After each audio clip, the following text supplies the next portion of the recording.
Welcome to Sanjay rapid farm. இந்த வீடியோவில் நம்ம எதை பற்றி பார்க்க போகிறோம்னு பார்த்தீங்கன்னா, இப்போ நம்ம ரீசெண்டாக இப்போ முயல் பண்ண வைக்கலாம்னு சொல்லிட்டு இப்போ ஸ்டார்ட் பண்ணியிருக்கோம். ஆனால் இதுக்கு முன்னாடி ஒரு 2 இயர்ஸ் முன்னாடி நம்ம ஆல்ரெடி முயல் பண்ண வச்சுருந்துருக்கோம். அப்போ நான் திரும்பி அந்த பண்ணையை அப்படியே விட்டுட்டேன், அப்புறம் நான் ஏன் திரும்பி இந்த பண்ணை இப்போ ஸ்டார்ட் பண்ணியிருக்கேன் அப்படின்னு அதை பற்றி தான் இந்த வீடியோவில் நம்ம பார்க்க போகிறோம். நான் ஒரு 2 இயர்ஸ் முன்னாடி என்ன முயல் வளர்த்துருந்தேன்னா, கிராஸ் பிரீடு தான் எல்லாமே பண்ணியிருந்தேன். எனக்கு தெரிஞ்ச அண்ணன் ஒருத்தர் முயல் வளர்த்துட்டு இருந்தார். அவர் வீட்டுக்கு யதார்த்தமாக போவேன், நான் பதார்த்தமாக பார்க்குற மாதிரி முயலை பார்த்தேன்னு சொல்லி கேட்டேன். என்னென்ன இது முயல்லாம் அழகாக இருக்கேனே அப்படின்னு சொல்லி கேட்டேன்னே, இதெல்லாம் நார்மல் பீட்ராப்பு, இதெல்லாம் நியூசிலாண்டு ஒயிட்டு அப்படின்னு சொல்லிட்டு கிராஸ் ப்ரீடுன்னு சொல்லி காமிச்சார். அதை பார்த்தோன்னே நம்மளுக்கு ஒரு மாதிரி இதாகிட்டு, ஒரு எப்படி சொல்கிறது, 6வது 7வது படிச்சுட்டு இருந்தேன். அப்போ நான் பார்த்து முயல் பிடிச்சி போய் அந்த அண்ணன்ட்ட நான் எடுத்துகிட்டு போகிறேனே அப்படின்னு சொல்லி காசையே கொடுக்காம ஒன்றும் கொடுக்காம அவர்கிட்ட முயலை வாங்கிட்டு வந்து வளர்த்தேன். ஒரு கிட்டத்தட்ட ஒரு 3 மாதமாக முயல் குட்டியே போடலை. என்னடா அமாவாசை போட்டுருந்தாங்க, அமாவாசை அன்னைக்கு குட்டி போடும் அப்படின்னாங்க. அமாவாசை வந்துருச்சு, அமாவாசை குட்டி போடலை. பௌர்ணமி வந்துச்சு, பௌர்ணமி குட்டி போடலை அப்படின்னு சொல்லி இப்படியே இருந்துட்டு இருந்துச்சு, குட்டி போடுன்னு. அதுக்கப்புறம் தான் பார்த்தா ரெண்டுமே நான் வாங்கிட்டு வந்து, ரெண்டுமே பொண்ணுன்னு அட்டா பாவி அப்படி நினச்சிக்கிட்டு அதுக்கப்புறம் ஒரு ஆண் முயலை வாங்கிட்டு வந்து விட்டேன். ஆண் முயல் வாங்கிட்டு வந்து அப்போ வந்து நம்ம பொட்டிலாம் அடித்து வைக்கல, சும்மா ஓப்பன் பிளேஸு நம்ம மொட்டை மாடியில் வளர்த்தேன். அடுத்து நம்ம கீழே இடம் இருந்துச்சு, இடத்துல வளர்த்தேன். அதுக்குன்னு கூண்டு எதுவுமே கிடையாது, கோழி வைக்கிற கூண்டு தான் இருக்குது. இந்த கோழி கவுப்பாங்களுக்கு கூட அந்த கூடையை போட்டு தான் கவுத்து வச்சுருப்பேன். அப்படி தான் பண்ணிக்கிட்டு இருந்தேன் ஃபஸ்ட்டு ஸ்டார்டிங்கில். சரி, அப்புறம் ஒரு கிட்டத்தட்ட அந்த ஆண் மீலை வாங்கி ஒரு 10 டேஸ் அந்த மாதிரி இருக்கும். திடீர்னு பார்த்தா நான் கூடு எப்படி இருந்தோம் கவுத்த வைப்போம்ல, அந்த இடத்துல பார்த்தா ஒரு குழியாக இருந்துச்சு. ஒரு மாதிரியா மண் மட்டும் ஒரு மாதிரியாக இருந்துச்சு, தண்ணி ஒரு மாதிரி நிற்கிற மாதிரி ஒரு குழியாக இருந்துச்சு. என்னடா குழியாக இருக்குது அப்படின்னு சொல்லிட்டு அந்த பார்த்தா மேலே கொஞ்சம் முடியெலாம் கிடந்துச்சு. நான் கொஞ்சோண்டு இப்படி தோண்டி விட்டு பார்த்தா உள்ளே பார்த்தா குட்டி, அவ்வளோ குட்டி. மொத்தம் எத்தனை குட்டினா 12 குட்டி. எந்த முயல் குட்டி பிடிச்சின்னு தெரில, ஏன்னா 2ம் பொண்ணு முயல். எந்த முயல் இதில் குட்டி பிடிச்சின்னு தெரிலையே அப்படின்னு சொல்லிட்டு நான் அப்படியே விட்டுட்டேன். கடைசியாக பார்த்தா இந்த முயலும் போய் பால் கொடுக்குது, அந்த முயலும் பால் கொடுக்குது. என்னடா அது ஒரு பொந்தில் என்னடா 2 முயலும் போய் பால் கொடுக்குது அப்படின்னு நினச்சிக்கிட்டு, சரி நல்லா தான் போச்சு அப்படின்னு சொல்லிட்டு அப்படியே விட்டுட்டேன். அதுக்கப்புறம் என்ன, அந்த 12 குட்டியும் கண்ணு முழிச்சு வெளில வந்து விளாட ஆரம்பிச்சிச்சு. அது அப்படியே வளர அது குட்டிப்பட அப்படியே நிறைய முயல் வந்துருச்சு. கிட்டத்தட்ட ஒரு 150 முயல் கிட்டத்தட்ட நம்மள்கிட்ட வளர்த்துருந்தோம். இடம் பார்த்திங்கன்னா மாடி, அப்புறம் வீட்டுக்குள்ளே வளர்த்தோம், மாடியில் வளர்த்தோம், அவ்வளோதான். நல்லா தான் போய்ட்டு இருந்துச்சு. எப்படின்னா எப்படி சொல்கிறது, லோக்கலில் விற்றுக்கிட்டு இருந்தேன். அப்போல்லாம் ஒன்றும் தெரியல. யாரோ ஒருத்தர் வந்து திருச்சியிலேருந்து ஒருத்தர் வந்து முயல் வந்து வாங்க வந்தார். அப்போ தான் அவர் வந்து என்ன சொல்லிட்டாரு, இந்த முயல்லாம் பார்த்துட்டு எவ்வளோ ப்ரைஸ் அப்படின்னா, அப்போலாம் ஜோடி வந்து 500 அந்தமாரி ரேஞ்சில் கொடுத்துட்ருந்தோம் குட்டி. பெருசு முயல்னால் ஒரு 8 மாதம் முயல், 9 மாதம் முயல்னால் ஜோடி 1000 அப்படி விற்றுட்டு இருந்தோமா. அந்த ரேஞ்சில் வந்தாங்க. அப்போ வந்து கேட்டோன்னே என்ன சொன்னாங்க, இந்த முயலாம் அந்த ரேட்லாம் போகாது, இதெல்லாம் ஹைப்ரிட் கிடையாது, இது சும்மா லோக்கல் ப்ரீடு, நார்மல் ப்ரீடு, இதெல்லாம் அவ்வளோ ரேட் இல்லை, நீங்கள் ரேட்டு கம்மியாக கொடுங்க அப்படின்னு சொல்லி கேட்டார். 1000லாம் கொடுக்க முடியாது அப்படின்னு அவர் என் முயலுக்கு வந்து ரேட்டு சொன்னார். அப்போது அவர் ஒரு மாதிரி இந்த போலீஸ்காரெலாம் ரூல்ஸாக பேசுவாங்களே அந்தமாரி சொன்னார். எனக்கு என்ன பேசுகிறதுன்னு தெரில. அப்போ சின்ன வயசில் அப்போது 8th or 9th படிச்சுட்டு இருந்தேன். அந்த ஸ்டேஜில் என்ன பேசுகிறதுன்னு தெரில. அப்போ தான் சொன்னார், இந்தமாரி என் பையன் கேட்டான், உங்கள்கிட்ட முயல் இருக்குன்னு சொன்னாங்க, அதனால தான் வந்தேன். நான் நம்மளுக்கு வந்து சொந்த திருச்சி, இங்கே சித்தி வீட்டுக்கு வந்துருக்கேன், ஒரு ஃபங்க்ஷனுக்காக வந்தேன், அதனால இங்கே சொன்னோன்னே அப்படியே முயல் வாங்கிட்டு போகலான்னு இங்கே வந்தேன். ஆனால் இங்கே இருக்கிறது எல்லாமே லோக்கல் ப்ரீடு தான். ஹைப்ரிடுன்னா நீங்கள் சொன்ன ரேட்டு நான் வாங்கிட்டு போயிடுவேன், இதெல்லாம் லோக்கல் ப்ரீடு, இதெல்லாம் அந்தளவுக்கு ரேட்டெலாம் வராது அப்படின்னு சொல்லிட்டு எனக்கு ஒரு ரேட்டு சொல்லிட்டு அவர் பாட்டு சொல்லிகிட்டு இருந்தார். அதுக்கப்புறம் அவர் பேச சரியில்லைன்னா, இது செட் ஆகாதுன்னா நீங்கள் போங்கண்ணே, இதான் இந்த ரேட்டு தான், 1000 தான் ஜோடி, 1000 தான், வாங்கினா வாங்கலாம் போங்கன்னு சொல்லி சொல்லிட்டான். அவரும் போயிட்டார். அதுக்கப்புறம் திருப்பி வந்து அவன் பையனை அழைச்சிட்டு வந்து என்ன மீன் பிடிச்சிருக்குன்னு சொல்லிட்டு ஜோடி 1000 சொல்லி வாங்கிட்டு போயிட்டார். அதுக்கப்புறம் தான் நான் யூடியூப்பில் போய்ட்டு முதலாக போய்ட்டு முயலை பற்றி நான் பார்க்குறேன். அப்புறம் முயலோட பண்ணைகள் ஏகப்பட்டது பார்த்தோன்னா, இதான் ஹைப்ரிடு அப்படின்னு போட்டிருந்தானே.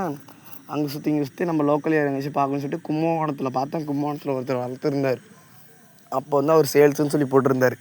அதுக்கப்புறம் அவர் நம்பரை கான்டாக்ட் பண்ணி ஜோடி வாங்கலான்னு சொல்லிட்டு, ஹைப்ரிட் வந்து ஜோடி 2 குட்டி 1100 அப்படின்னு சொல்லிட்டு முடிவு பண்ணிட்டு, இங்கிலீஷ் பாட்டு 2 ஜோடி, அதுக்கப்புறம் என்ன ப்ரீடு, சின்சலாவா, சின்சலா ஒரு ஜோடி. அப்புறம் வேறு என்ன, பிளாக் ஜெயிண்ட்டு ஒன்று பொண்ணில், மேல் வந்து நியூசிலாண்டு ஒயிட்டு. இது எல்லாத்தையும் கடை போட்டேன். மொத்தம் எத்தனை 4 ஜோடின்னு நினைக்கிறேன், 4 5ன்னு தரல. வாங்கிட்டு வந்துட்டு அது வாங்குறதுக்கு அமௌண்ட்டு நான் என்ன பண்ண நினைக்கிறேன் பார்த்துங்க, இதை சொல்ல மறந்துட்டு பார்த்துங்க. நான் என்ன பண்ணிட்டேன், அதுக்கு வாங்குறதுக்கு என்கிட்ட அமௌண்ட் இல்லை. அதனால என்ன பண்ணிட்டேன், என்கிட்ட இருக்கிற முயல் என்ன பண்ணால், நாட்டு முயலாக நார்மல் ப்ரீடு முயல் இருக்குல்ல, கிராஸ் ப்ரீடு, இது எல்லாத்தையும் சேல்ஸ் பண்ணிட்டேன். கறி கடை எல்லா கடைக்கும் கொடுத்துட்டு அந்த வந்த காசில் தான் ரெடி பண்ணிட்டு அப்புறம் வீட்டில் காசு கேட்டேன்.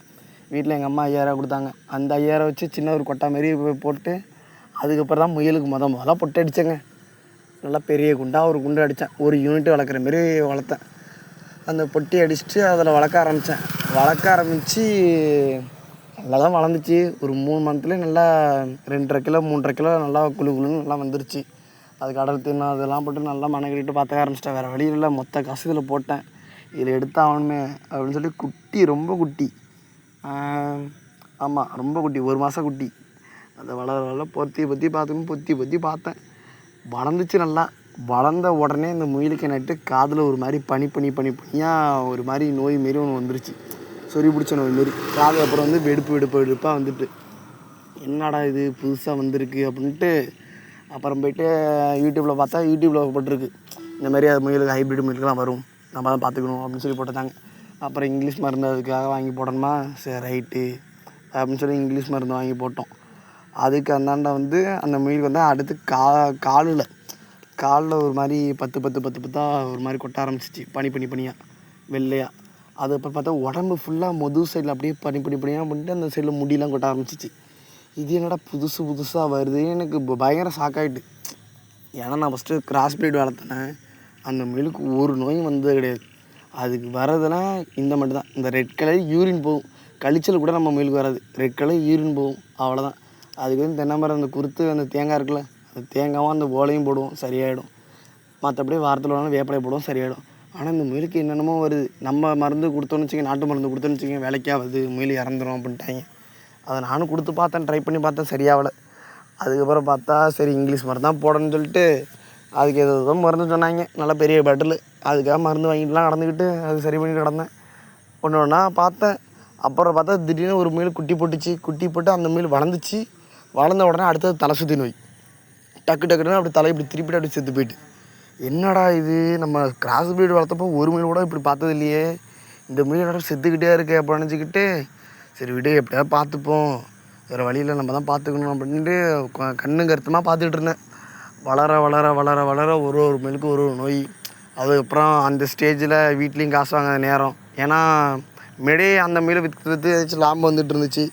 இப்போ தான் ஒன்றுமே வரலையே. இந்த முயல் கிட்டத்தட்ட எத்தனை மாதம், 8 மாதம் ஆகணும்ல, 8-9 மாதம் ஆகணும். அப்போனா நம்ம 8-9 மாதம் வரை நம்ம வெயிட் பண்ணணும். வெயிட் பண்ணால் தான் குட்டி எடுத்தால் தான் நம்ம சேல்ஸ் ஆனால் தான் நம்மளுக்கு அமௌண்ட்டு. அப்போ தான் வீட்டில் கொடுத்தாலும் நம்மளுக்கு கொஞ்சம் மதிப்பாங்க. அப்படி இருக்க ஸ்டேஜில் நம்ம போய் இதுமாரி முயலுக்கு உடம்புல இதுமாரி அப்போ தான் மருந்து வாங்கினேன். திரும்பி எல்லா முயலும் வந்துச்சு. நான் இதுமாரி வேணும் அப்படின்னு சொல்லிட்டு இருந்தோன்னே சரியாக உடலை எங்கள் வீட்டில். அதுக்கப்புறம் கொடுக்கவும் இல்லை. அதுக்கப்புறம் நானும் பார்த்துக்க முடியாமல் அப்படியே இருந்துச்சு. சரி பார்த்துக்கலாம், சரியாயிடும் அப்படின்னு சொல்லிட்டு மஞ்சத்தூளை வைக்கிறது, அது வைக்கிறது ஏதோ வச்சு ட்ரை பண்ணி பார்த்தேன். ஒன்றும் வேலைக்கு ஆகலை. இது சொல்ல மறந்துட்டேனே, அந்த நாட்டு ஃபஸ்ட்டு இந்த கிராஸ் மீல்னு சொல்லி தானே அந்த முயல் வந்து எல்லாமே சேல்ஸ் பண்ணிட்டாலும், நான் ஃபஸ்ட்டு ஆரம்பத்தில் வாங்கின ஒரு 2 முயல் அதை மட்டும் பத்திரமா வச்சுக்கிட்டேன், ஒரு இதாக இருக்கட்டுமே அப்படின்னு. ஏன்னா அது நான் மாடிலாம் போய் படுத்து தூங்குறப்போ மற்ற சின்ன குட்டிலாம் வந்து கடிக்க ஒடியாரும். இந்த 2 முயல் மட்டும் போய் சண்டை போட்டு அதெல்லாம் அடித்து வரட்டி விடும். அதெல்லாம் அது என்கிட்டயே வந்து படுத்து கிடக்கும், மற்ற முயல்லாம் என்கிட்ட வரக்கூடாது. அது எனக்கு ரொம்ப பிடிக்கும். சரி அதுக்காக வச்சுக்கிட்டேன். கடைசியாக பார்த்தா என்ன ஆச்சுன்னா, எனக்கு பெரிய அதிர்ச்சி என்னென்னா, இந்த முயலுக்கு மட்டும் வந்துட்டு இருந்துச்சு தெரியுமா, ஒரு மாதிரி பண்ணி பார்த்தா அது வந்து கடைசியாக பார்த்தா என் நாட்டு முயல் வந்துட்டு. அதெல்லாம் மனசை விட்டுட்டேன். நான் இதில் என்னென்னா, நான் எல்லாமே தனித்தனியாக வச்சுருந்தேன். ஒரு முயல் தனித்தனியாக வச்சுருந்தேன். அப்படி வச்சும் என் முயலுக்கு அப்படியே பரவிட்டு அப்படின்னு கடைசியாக பார்த்தா அந்த முயலும் இறந்துருச்சு. அவ்வளோதான். அது இறந்தோடனே மனசை விட்டுட்டேன். அவ்வளோ அப்புறம் முயலை வேணாம், பண்ணையும் வேணாம், எதுவும் வேணாம் அப்படின்னு சொல்லிட்டு. அப்போ தான் யோசித்து பார்த்தேன், நம்ம கிராஸ் பீடே வளர்த்துக்கிட்டு இருந்தோம். கிராஸ் பீடில் ஒரு நோயும் வந்ததில்லை. இந்த வீடியோ பார்க்குறவங்க யாராச்சும் சொன்னால் கூட பிரச்சனை இல்லை.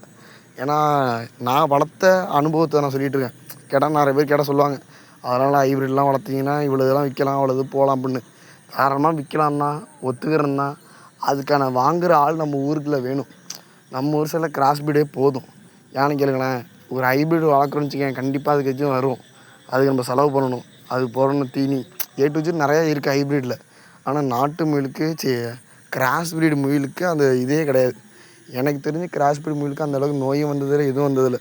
ஏன்னா அதுக்கு வந்து நம்ம நாட்டு வைத்தியம் பண்ணாலே போதும், சரியாயிடும். அதுக்கப்புறம் அதுக்கு வேறு என்ன, மாதம் மாதம் குட்டி போடும், சேல்ஸ் பண்ணுவோம், வேலையை முடிச்சுப்போம். மற்றபடி மனக்கடை தேவையில்லை. என்ன தான் பண்ணாலும் சரி, ஹைப்ரிட் முயலுக்கு மனக்கட்டே ஆகணும். யார்கிட்ட வேணால் கேட்டு பாருங்களேன், அது கண்டிப்பாக ஒரு ஆள் துண்டாக வேணும். அதுக்கு ஏதாச்சும் ஆகும், அது சரி பண்ணணும், அதுக்கு எல்லாமே இங்கிலீஷ் மருந்து தான் ஒர்க் ஆகும். நம்ம மருந்துலாம் ஒர்க்கே ஆகாது. அதுக்காக நிறையா டைம் ஒதுக்குறது போல் அதுதான் யோசித்தேன். 2 வருஷம் கழித்து நான் ஏன் திரும்பி நான் ஏன் ஆரம்பிச்சிருக்கேன்னா, அது பிறகு முடிவு பண்ணேன். அப்போ சின்ன வயசு 6 வயசு ஒன்றுமே தெரியல. இப்போ அப்படி கிடையாதுல்ல. இப்போ மறுபடியும் கிராஸ் ப்ரீடு வாங்கியாச்சு. வாங்கி இப்போ திரும்பி வளர்க்க ஆரம்பிச்சு, வளர்த்து இதோட 3ஆவது மாதம் ஆகிட்டு, 3ஆவது மாதம் ஆகி இப்போ குட்டி போட ஆரம்பிச்சிருச்சு எல்லா மீனும். அவ்வளோதான். இதுக்கப்புறம் நம்மளுக்கு ஓரளவு கிடச்சிருச்சு. ஏன்னா இப்போ நான் வளர்த்ததுலேருந்து ஒரு மீன் கூட ஒரு நோய் எதுவும் வந்ததில்லை. இதுக்கு அந்தாண்ட என்னென்னா, நாமக்கல்ல ஏதோ கால்நடை மருத்துவமனை கல்லூரி இருக்காமே, அந்த கல்லூரியில் வந்து தான் அடுத்த ஹைப்ரிட் வளர்க்கலாம், இந்த வாட்டி நம்ம வளர்த்து பார்ப்போம். ஏன்னா இந்த வாட்டி ஏ டு ஜெட் நம்மளுக்கு எல்லாமே தெரியும் முயலை பற்றி. இந்த 2 வருஷம் நிறைய பண்ணையெல்லாம் போய் பார்த்துருக்கேன், நிறைய பேரோட வளர்த்தவங்களோட அனுபவம்லாம் கேட்டிருக்கேன். அதனால் இந்த வாட்டி ஹைப்ரிட் வளர்த்தே ஆகணும், வளர்த்து நம்ம அதில் பார்த்துருவோம் அப்படின்ட்டு. ஏன்னா போன வருஷத்தை தான் போன வாட்டி வளர்த்து விட்டுட்டேன். இந்த வாட்டி எப்படின்னா, இந்த வாட்டி நான் 2மே பண்ண போகிறேன். நார்மல் ப்ரீடும் பண்ண போகிறேன், ஹைப்ரிட் ப்ரீடும் பண்ண போகிறேன். நான் ஏன்னு கேட்டிங்கன்னா, நார்மல் ப்ரீடு எதுக்குன்னா, இப்போ நம்ம நார்மலாக நான் அதிகமாக மெனக்கெட மாட்டேன் ப்ரோ, இவ்வளோ தான் மெனக்கெடுவேன், ஆனால் எனக்கு ஓரளவு லாபம் கிடச்சா போதும் அப்படின்னு நினைக்கிறவங்க தாராளமாக நாட்டு அப்புறம் கிராஸ் முயல் எடுத்துக்கலாம், பிரச்சனையே இல்லை. அதையே நான் பண்ண மாரி வைக்க போகிறேன். எனக்கு இது கண்டிப்பாக நல்லா கறிக்கெலாம் கொடுக்கணும், அதெல்லாம் நான் பார்த்துப்பேன். எப்படி இருந்தாலும் சரி பரவாயில்ல, முயல் வந்து ஒரு 5 கிலோ 6 கிலோ வளர்கிற மாரி இருக்கணும், எனக்கு அந்தமாரி முயல் தான் வேணும் அப்படின்னு நினச்சிங்கன்னா, அது இல்லாமல் நான் மெனக்கெட்டு பார்த்துக்கிறேன், எப்படி அதுக்கு செலவானாலும் சரி நான் அதை பண்ணி பார்த்துப்பேன் அப்படின்னு நினச்சிங்கன்னா, தாராளமாக பிராய்லர் முயல் என்னை பொறுத்தவரை அது பிராய்லர் முயல் தான். ஏன்னா இப்போது நீங்களே கேட்டிங்கன்னா, இப்போ நாட்டுக்கோழி இருக்குது, பிராய்லர் கோழி இருக்குது. இதுக்கு 2க்கு என்ன டிஃப்ரெண்ட்டு? பிராய்லர் கோழி சல்லுன்னு பெருசாகிடும், ஆனால் அதில் ப்ரோட்டீன் இருக்குதுன்னு சொல்லுவாங்க, இருந்தாலும் உங்களுக்கே தெரியுமில்ல. ஆனால் நாட்டுக்கோழி வந்து நல்லா பெனிஃபிட் தானே, சின்ன கறியாக இருந்தாலும் நறுக்குன்னு இருக்கும். அதே தான் முயலுக்கும், சாதாரண கிராஸ் ப்ரீடு முயலுக்கும் அதுக்கும். இது கிராஸ் ப்ரீடு முயல் வந்து அதிகபட்சம் 2 கிலோ வளரும், அதுக்கு மேலே வளராது. 2.5 கிலோ அதுதான் லிமிட்டு. ஆனால் இப்போ பிராய்லர் முயல் ஹைப்ரிட் முயல்னால் கிட்டத்தட்ட 6 கிலோ கண்டிப்பாக வரும். அதுதான் ஒரிஜினல் ஹைப்ரிட் முயல். அந்த முயல் தான் இப்போ கேட்டிருக்கேன். ஏதாவது காது குத்திலாம் வருமாமா, புக் பண்ணியிருக்கு. அது குட்டியே எவ்வளோ சொன்னாங்க, 4 மாதம் குட்டி வந்து சொன்னாங்க ப்ரோ. அது சொன்னீங்கன்னா வெற்றிப்பிடுவீங்க, வேறு வழி இல்லை. அது வந்தாலும் பாருங்கள், அது வந்துச்சுன்னா குட்டியை தான் கொடுப்பாங்களாமா, அந்தளவுக்கு பெருசாகலாம் கொடுக்க மாட்டாங்களாம், கேட்டிருக்கேன். அது வந்துட்டு அடுத்த ஹைப்ரிட் முயலும் வளர்க்கும். இப்போ நம்ம அடுத்த வீடியோ என்ன பண்ண போகிறோம்னா, இதுக்கப்புறம் நம்ம கிவே பண்ண போகிறோம். ஏன்னா இப்போ முயலெலாம் நிறைய குட்டி போட்டிருக்கு. இப்போ நம்ம சேனல்லாம் இம்ப்ரூவ்மெண்ட் ஆனால் மட்டும்தான் நம்மளுக்கு சேல்ஸும் கொஞ்சம் இதாகும். அதுக்காக நம்ம என்ன பண்ண போகிறோம்னா, ஒரு கிவே தரப்போகிறோம். அது ஒரு சின்ன ஒரு கேம் மாரி வச்சு தான், டாஸ்க் ஒன்று இருக்குது. அது பண்ணிட்டீங்கன்னா, அது ஓகே ஆகி நீங்கள் கரெக்டாக அதை முடிச்சிட்டிங்கன்னா, அவங்களுக்கு வந்து நியூசிலாண்டு ஒயிட்டு குட்டி, அது வந்து ஜோடி உங்களுக்கு 1 மாதம் குட்டி வந்து இலவசமாக, காசு எல்லாமே இலவசமாக உங்களுக்கு டெலிவரி சார்ஜ் நானே பண்ணிப்பேன். எங்கள் மன்னார்குடி சொன்னேன், நம்மளுக்கு ஊர் மன்னார்குடி.